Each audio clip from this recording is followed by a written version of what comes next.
नमस्कार दोस्तों, एक बार फिर स्वागत करता हूं आपका अपने चैनल प्रोफेशनल डिग्री में। तो दोस्तों, हम यहां पे स्टडी कर रहे हैं mutual fund distribution exam NISM series 5A। तो अभी तक यहां पे हमने फर्स्ट और सेकंड चैप्टर हमने कंप्लीट कर चुके हैं यहां पे।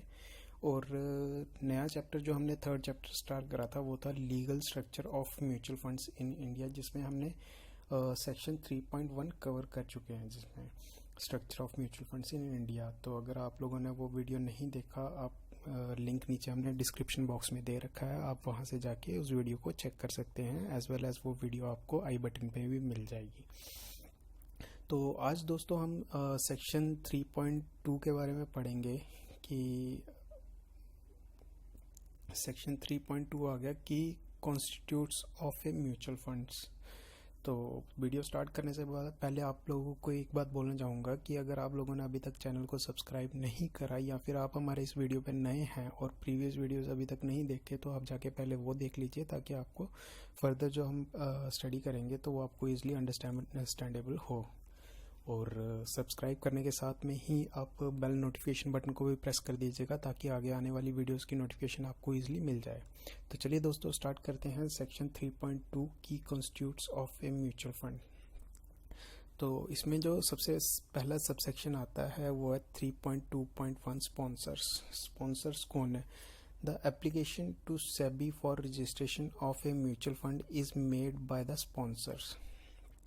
Thereafter, the sponsor invest in the capital of the AMC। तो स्पॉन्सर एक अथॉरिटी या एक ऐसी बॉडी है जो सेबी को म्यूचुअल फंड AMC के लिए एप्लीकेशन फाइल करती है as a mutual fund trust register करने के लिए या AMC को रजिस्टर करने के लिए। Since sponsors are the main people behind the mutual fund operation, eligibility criteria has been specified as follows। तो स्पॉन्सर जो है वो मेन बॉडी है और इसमें एलिजिबिलिटी क्राइटेरियाज के बारे में हम पढ़ेंगे। The sponsor should have a sound track record and reputation of fairness and integrity in all business transactions. The requirements are. तो सबसे पहले क्या है कि स्पॉन्सर जो है एक इसका मतलब एक साफ ट्रैक रिकॉर्ड होना आप चाहिए। जिस तरह से आपने देखा होगा कि काफ़ी सारे म्यूचुअल फंड AMCs हैं, नियर अबाउट 43 AMCs हो चुकी हैं इंडिया के अंदर, और कॉन्टीन्यूसली अभी बढ़ती जा रही हैं। और जो भी मतलब AMCs हैं ये रिप्यूटेड ब्रांड्स ही आपको मिलेंगे, like SBI bank, HDFC bank, ICICI bank, Nippon India, UTI, axis bank. तो जितने भी बड़े बड़े बैंक्स हैं मोस्टली आपको इस सेगमेंट में बैंकिंग सेक्टर से ही मिलेंगे, या फिर आज की डेट में जैसे डिस्ट्रीब्यूटर हाउस से AMC हाउस में जो कन्वर्ट हुए हैं, ITI म्यूचुअल फंड्स, या और भी काफ़ी सारे नाम्स हैं। तो इसके सेक्शंस जो रहेंगे, sponsor should be caring on business in financial services for not less than 5 years। तो जो भी स्पॉन्सर होगा वो उसको एटलीस्ट फाइनेंशियल सर्विसेज में 5 साल का टाइम पीरियड होना चाहिए।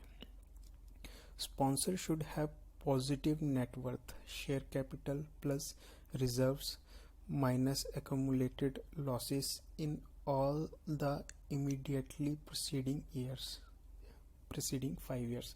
तो इन 5 सालों में जो है स्पॉन्सर की कैपिटल प्लस में होनी चाहिए और एक्यूमुलेटेड लॉसेस जो है वो माइनस में होने चाहिए। Net worth in the immediately preceding year should be more than the amount that the sponsor contributes to the capital of the AMC। तो स्पॉन्सर जो भी AMC को कैपिटल दे रहा है उसके पास जो अमाउंट है वो उससे ज़्यादा होना चाहिए, नेटवर्थ उससे ज़्यादा होनी चाहिए। The sponsor should have earned profits after providing for depreciation and interest and tax in 3 of the previous 5 years, including the 5th latest year। तो लास्ट 3 years में जो स्पॉन्सर है उसके जो प्रॉफिट्स हैं वो प्रॉफिट जो हैं वो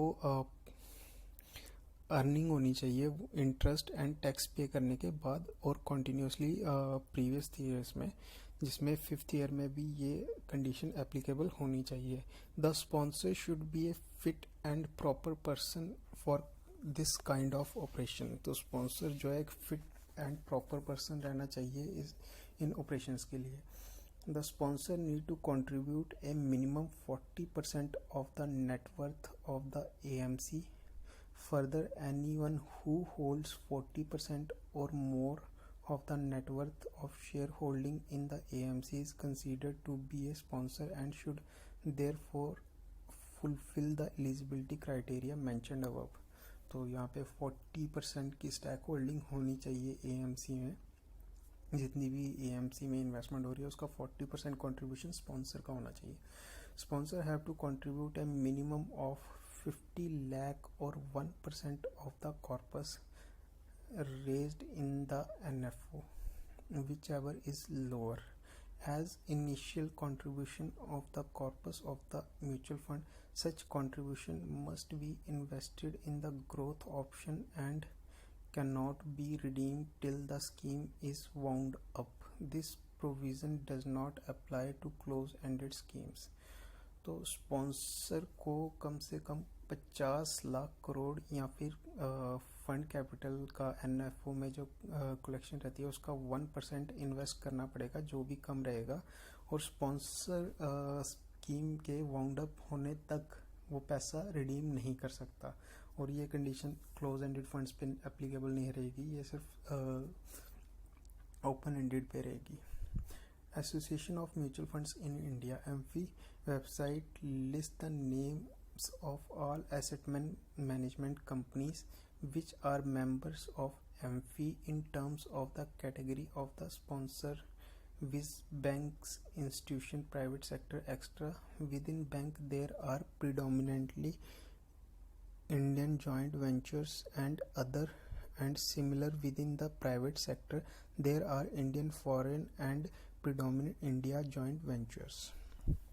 तो ये कुछ AMFI की साइट पे आपको डिटेल्स वगैरह इजीली अवेलेबल हो पाएंगी कि स्पॉन्सर्स या एसेट मैनेजमेंट कंपनीज जो भी हैं उनकी डिटेल्स आपको प्रॉपरली AMFI की वेबसाइट पे मिल जाएगी। जो भी AMFI रजिस्टर्ड मेंबर्स रहेंगे या AMCs रहेंगी उनकी डिटेल्स आपको इजीली वहाँ पे अवेलेबल हो पाएगी। तो इसी के साथ हमारा सेक्शन 3.2.1 ख़त्म होता है दोस्तों।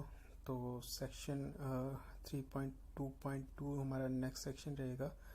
तो देख लेते हैं आज के सेशन में इसे कंप्लीट कर पाएंगे या नहीं। काफ़ी लंबा टॉपिक चलेगा ये भी, तो इसे हम नेक्स्ट वीडियो में ही कंप्लीट करते हैं। आज के लिए वीडियो को यहीं पे ख़त्म करते हैं दोस्तों। तो मिलते हैं आपको अपने अगले वीडियो में और लेके आते हैं सेक्शन 3.2.2।